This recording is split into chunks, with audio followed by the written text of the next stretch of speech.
I used to think family meant unconditional love. I thought that no matter what happened, your parents would be the one place you could always return to, the ones who would protect you, defend you, and see you even when the whole world didn't. But I learned, the hard way, that some families only love the version of you that fits their image. And once you start changing, once you grow in ways they don't approve of, that love starts to fade. My name's Lily, and this is the story of how my parents told me I wasn't ready to sit with the family, how that single sentence changed everything I believed about home, love, and respect. Growing up, I wasn't the golden child. That was my older sister, Hannah. She was everything my parents wanted: polite, beautiful, obedient, the kind of daughter who never questioned a single thing they said. She always sat straight at the dinner table, said grace perfectly, and dressed the way my mom liked. Me, I was the opposite. I was curious, messy, and too loud for their liking. I didn't want to wear floral dresses or pink ribbons in my hair. I wanted jeans and paint-stained t-shirts. I wanted to draw, to write stories, to dream. My dad used to sigh every time he saw my sketchbook. "Lily, you're wasting your time," he'd say. "Art doesn't take you." My mom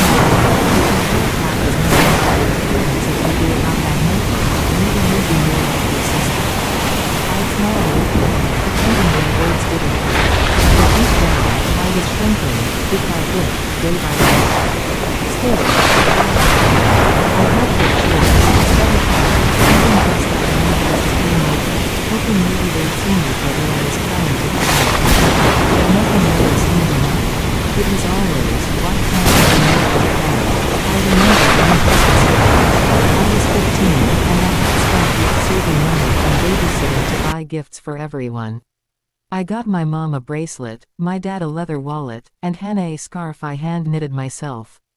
When it came time to open gifts, they all smiled and thanked me politely, but I could see it, the faint disappointment behind their eyes.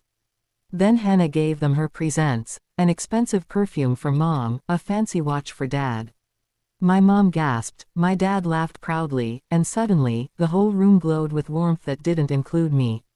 I sat there quietly, holding my cup of cocoa, invisible in my own home. After that night, I started keeping to myself more. I spent most evenings in my room, sketching or journaling. The dinner table became a battlefield I didn't want to fight at anymore. My dad would talk about Hannah's achievements, my mom would gush about her new internship, and I'd just stare at my food, waiting for the meal to end. But the breaking point came years later. I was 19, home for the holidays after finishing my first semester at art school. I was so proud of myself. I'd worked 2 part-time jobs to pay for supplies, stayed up late finishing projects, and even won a small art contest at my university. For the first time, I felt like I had found my place in the world. When I walked into my parents' house, I expected at least a small smile. But instead, I was met with judgment. My mom frowned the second she saw my ripped jeans and paint-splattered jacket. "Still dressing like that," she said. "Lily, you're not a child anymore." My dad barely looked up from his newspaper. "So, how's that little hobby going?" he asked. "Still doodling in sketchbooks?" I laughed awkwardly, trying to brush it off. "Actually, I've been doing pretty well. One of my pieces was displayed at the student gallery." "Gallery?" My mom chuckled. "Well, isn't that cute?" Hannah walked in right then, wearing a crisp white blouse and perfect makeup. She worked at a corporate firm now, earning more in a month than I made in 6. My parents lit up instantly. "Oh, Hannah, tell us about your new project." My voice faded into the background. I sat on the edge of the couch, pretending to listen as they showered her with praise. That night at dinner, I tried again. I showed them pictures of my artwork, telling them about my plans to apply for an internship in the city. My dad set down his fork slowly and looked at me. "Lily, maybe you should wait a few years before chasing these dreams. You're not ready to be out in the real world yet." I blinked, confused. "What do you mean?" He exchanged a glance with my mom. "We've been talking. You're too distracted. You don't understand responsibility yet. That's why, starting tonight, you'll eat after everyone else. Until you prove you can handle yourself like an adult. For a second, I thought he was joking. But he wasn't. My mom nodded, coldly. We want you to learn respect, Lily. Sitting with the family is a privilege, not a right. My heart stopped. I looked at Hannah, but she just stared at her plate, saying nothing. You're kidding, I whispered. Over what? Because I study art. My dad's voice turned firm. Because you don't listen. I felt the world tilt under me. My own family, the people I loved, had just told me I wasn't worthy enough to sit at their table. The wall, hearing their laughter downstairs. The sound of plates clinking, of my father's deep chuckle, of Hannah's voice telling another perfect story. And me, alone, upstairs, in my own house. I didn't understand how love could vanish so fast. I could still hear my mother's words echoing in my head. Sitting with the family is a privilege, not a right. Privilege. That word kept repeating, and with every repetition, it stabbed a little deeper. I had spent years trying to earn their love, trying to prove that I was good enough, only to learn that love in this house had rules, and I had broken them by being myself. That night, when they finished dinner, my mom called me down. The table was cleared except for one cold plate left on the counter. You can eat now, she said flatly. I stood there for a long time, staring at the food. I wasn't hungry anymore. I wasn't even angry. I just felt hollow. Like a ghost haunting a home that no longer wanted me. I quietly put the plate away and went back upstairs.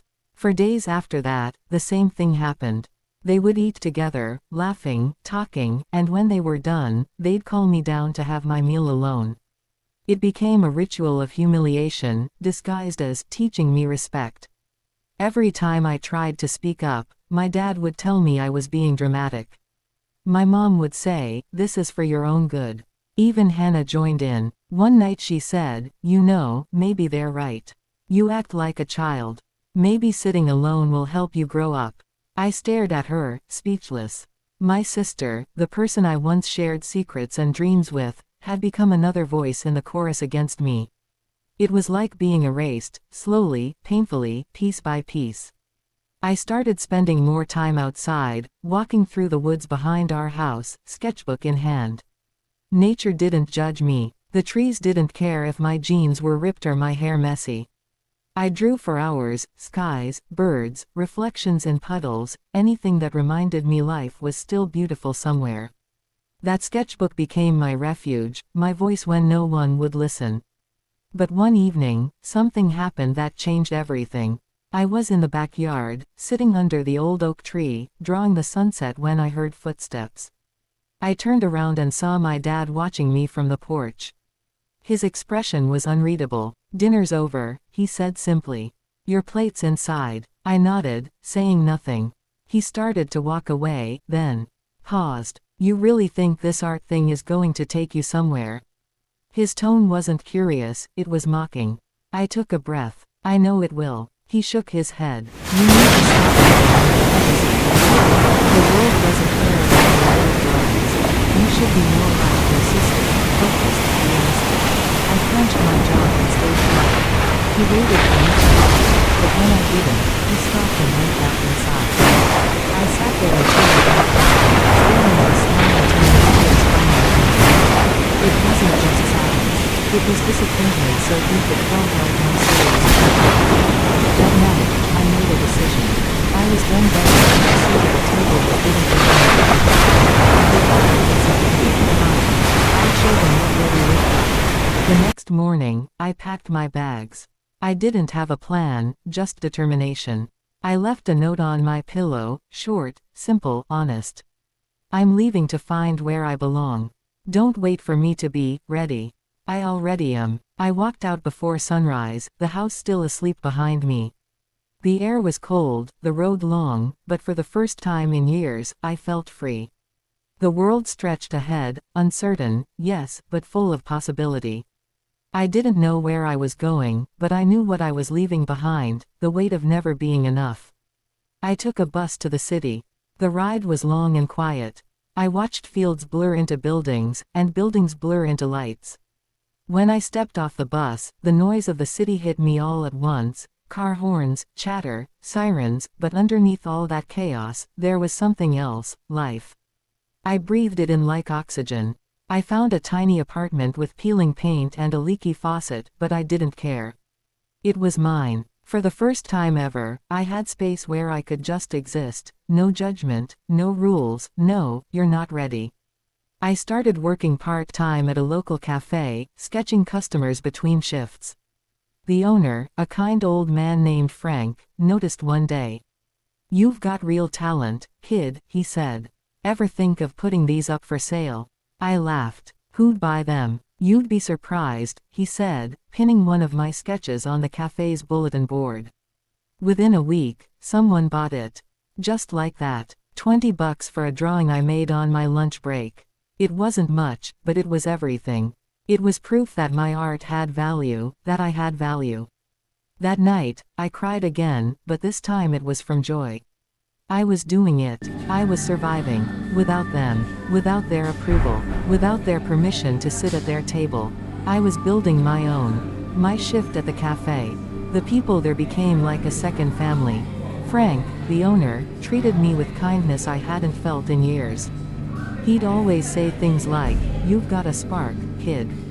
Don't let anyone dim it." And unlike my parents, he meant it. On weekends, I'd visit the local art market, just a row of tents along the park where artists sold paintings, jewelry, and handmade crafts. At first, I went there just to look, but one Sunday, a woman who sold watercolors stopped to admire my sketchbook. "You should sell these," she said, flipping through the pages with genuine awe. "You've got emotion in your lines. That's rare." Her words lit something inside me. The next weekend, I rented a small table with my last bit of savings and displayed my work, nervously, awkwardly, hoping someone might stop to look. To my shock, people did. Some smiled, others asked questions, and a few even bought pieces. The first time someone paid $50 for one of my drawings, I nearly cried on the spot. That feeling, the validation, the recognition, was something I'd been craving for years.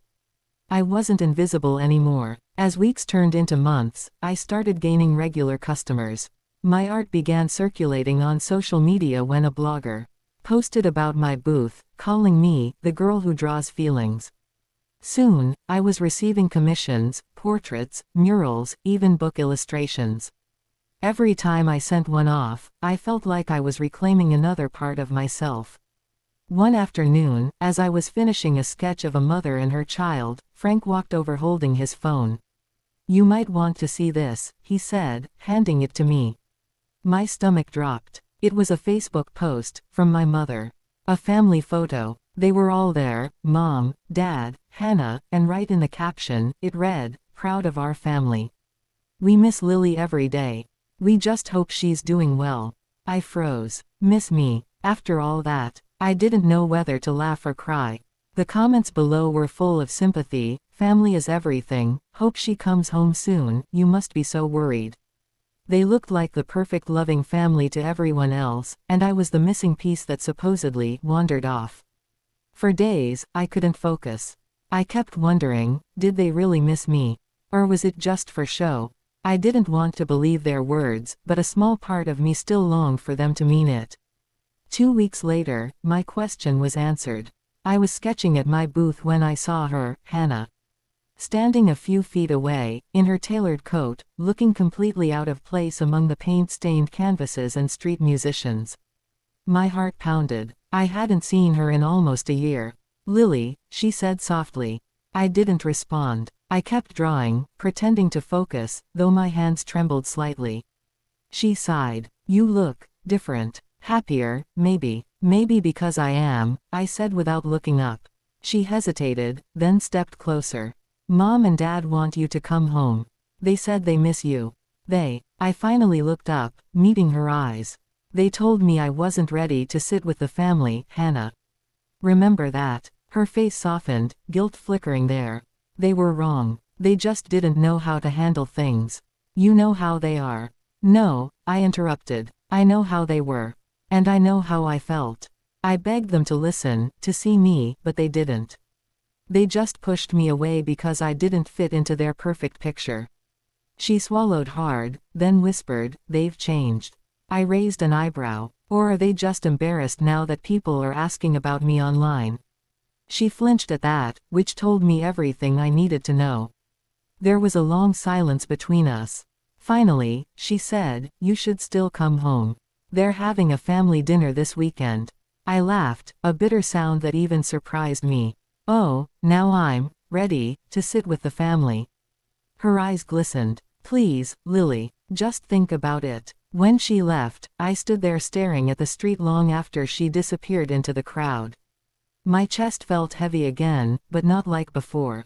This time, it was the weight of choice. For the first time, I had the power. That night, I couldn't sleep.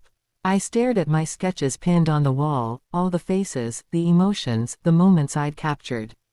This was my life now, my creation, my freedom. But a part of me still wanted closure, even if it hurt. So, that weekend, I decided to go. When I walked into my childhood home, the air smelled the same, lemon cleaner and roast chicken, but everything felt smaller, quieter. My mom looked shocked when she saw me standing at the door. My dad froze mid-conversation. Hannah whispered, "I told you she'd come." No one spoke for a long moment. Then my mom slowly approached. "Lily," she said, voice trembling.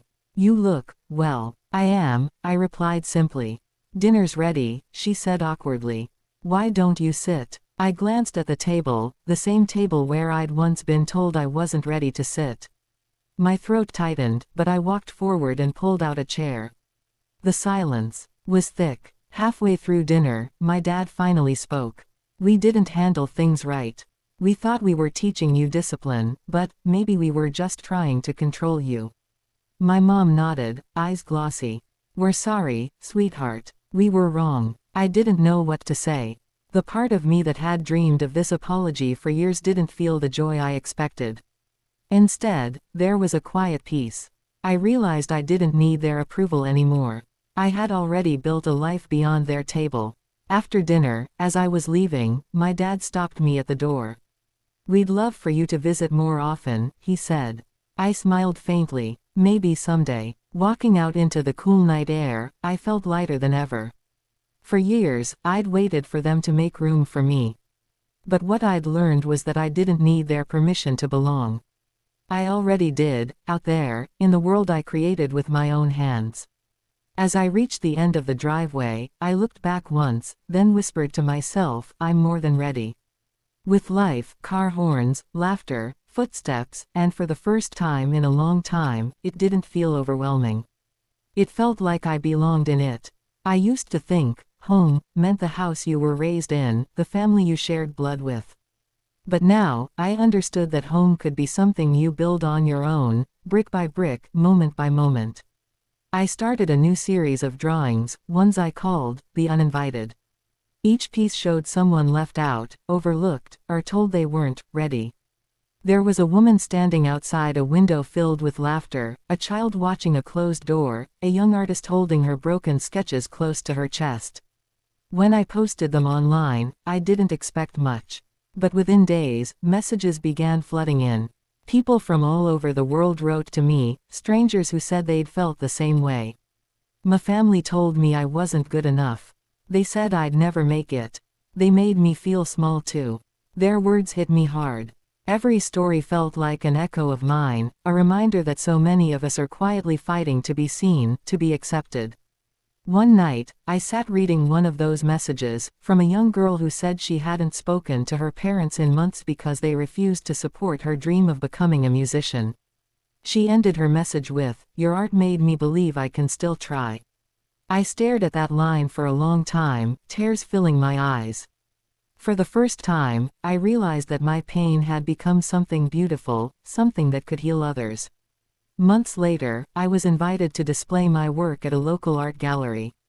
It wasn't a huge show, but to me, it was everything. The night of the opening, I stood among my paintings, nervous but proud. People wandered through, whispering, pointing, connecting with the emotions in every frame. Then I heard a familiar voice behind me. "Lily." I turned, and there they were. My parents. They looked older, softer somehow. My mom's eyes were wide as she took in the walls filled with my art. My dad's lips parted slightly as if he couldn't believe what he was seeing. "You did all this?" he asked quietly. I nodded. "Yeah, this is what I've been working on."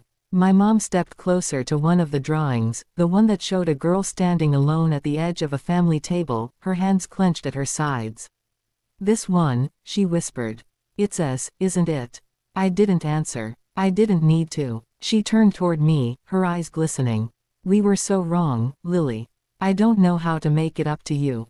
I looked at her, really looked at her, and for the first time, I saw fear. Not anger, not pride. Just regret. I took a slow breath and said, "You can't undo the past. But maybe we can start over." She nodded, tears spilling down her cheeks. My dad just stood there, silent, but I saw the guilt in his eyes too. He reached into his coat pocket and pulled out something small, an old photo of me as a kid, holding my first sketchbook. "We kept this on the fridge," he said softly. "We never stopped loving you, Lily. We just didn't know how to show it."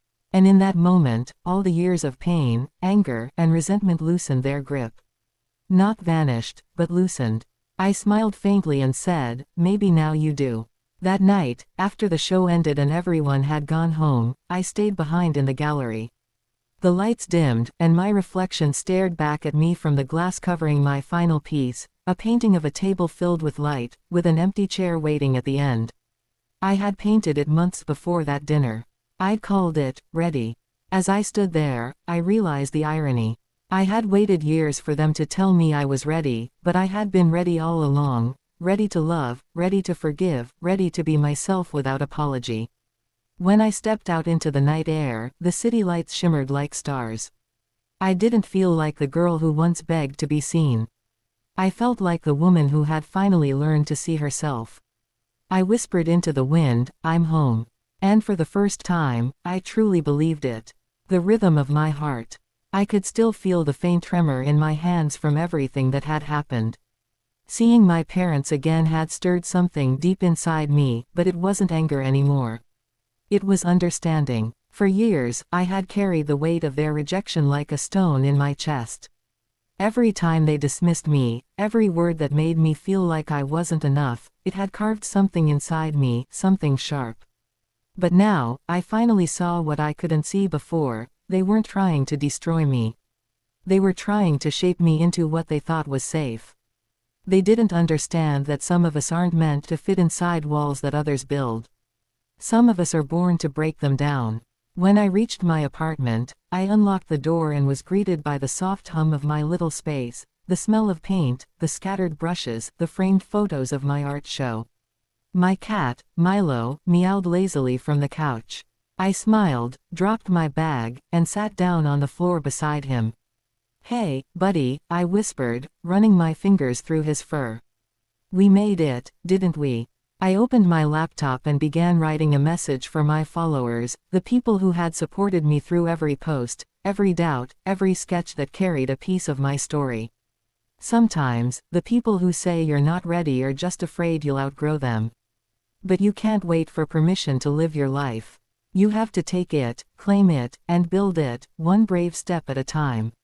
When I hit post, I felt a small, steady warmth in my chest. I wasn't just telling my story anymore, I was helping others tell theirs. A week later, I received an email from a local nonprofit organization that worked with young artists who came from difficult families. They had seen my art show and wanted to collaborate. They asked if I could run a small workshop to help kids use painting as a way to express their emotions. I said yes immediately. The first day of that workshop, a dozen nervous faces sat in front of me, brushes in hand. One girl, maybe 15, kept her eyes on the floor. When I gently asked her what she wanted to paint, she shrugged and whispered, "I don't know, my mom says art won't get me anywhere." I smiled softly. Mine said that too, I told her. But look where I am now. She lifted her head, her eyes flickering with something that looked like hope. That single spark reminded me of who I used to be, the girl waiting for someone to say she was ready. Now, I got to be that voice for someone else. By the end of the day, her canvas was full of color. It wasn't perfect, but it was hers, and that was enough. When I locked up the studio that evening, I stood for a moment in the doorway, watching the sunlight spill across the paint-splattered floor. I thought about my parents again, about how far we'd all come. I knew I'd probably visit them again someday, maybe even sit at that same table. But this time, it wouldn't be to ask for acceptance. It would be because I wanted to, because I had found my peace. I took one last look at the glowing sky and whispered, maybe they were right. Maybe I wasn't ready back then. But I am now. And with that, I turned the key, stepped outside, and walked into a world that finally felt like it belonged to me. Because sometimes, the best revenge isn't proving them wrong. It's becoming everything they said you couldn't be, and doing it with grace. Life has a strange way of circling back, doesn't it? Sometimes, the people who made you feel small become the ones who remind you how far you've come, not because they changed, but because you did. Months passed after that art workshop, and my life quietly bloomed in ways I never expected. My work began to appear in small magazines and online galleries. I even received an invitation to collaborate with an organization that used art therapy to help trauma survivors. Every project reminded me that pain doesn't have to be permanent, it can be repurposed, transformed into something that breathes light. One evening, I came home from teaching a class, and there was a letter waiting in my mailbox. No return address. Just my name written in my father's handwriting, neat, deliberate, familiar. Inside was a short note. Willie, we saw the article about your laptop insurance. We're proud of you. You don't have to come home, but because we know, you always have one here. Love, Dad. For a moment, I couldn't breathe. The same man who once called me my cousin, then, to sit with the family was now telling me I'd built something worth admiring. It wasn't an apology wrapped in fancy words, but it was real. It was enough. I folded a letter carefully, between two unfinished buttons. It felt symbolic, like a bookmark between my old life and my new one. That night, I painted something different, not sadness, not anger, but something softer. A family sitting around a table with one empty chair, sunlight pouring through the window, and a single plate waiting, not out of pity, but out of welcome. I called the piece, When You're Ready. It wasn't about them anymore. It was about me, and about anyone who had ever been told they didn't belong yet, that they weren't ready, that they weren't enough. Because the truth is, sometimes people can't see your worth until you stop asking them to. Sometimes, you have to walk away to teach them what your presence truly meant. And when you finally return, if you choose to, it's not as the person they left behind. It's as the person you were always meant to become. So, if you're listening to this right now and you've ever been told you're not ready, I want you to hear me clearly, you are. You always were. Maybe you just needed to find the right room, the right people, the right moment to show it. Don't wait for permission to take your place at the table. Build your own, because one day, the very people who doubted you will look at your life, your courage, your strength, your peace, and realize you didn't need their validation. You just needed to believe in yourself. And when they finally ask, "Are you ready now?" you'll smile and say, "I've been ready all along."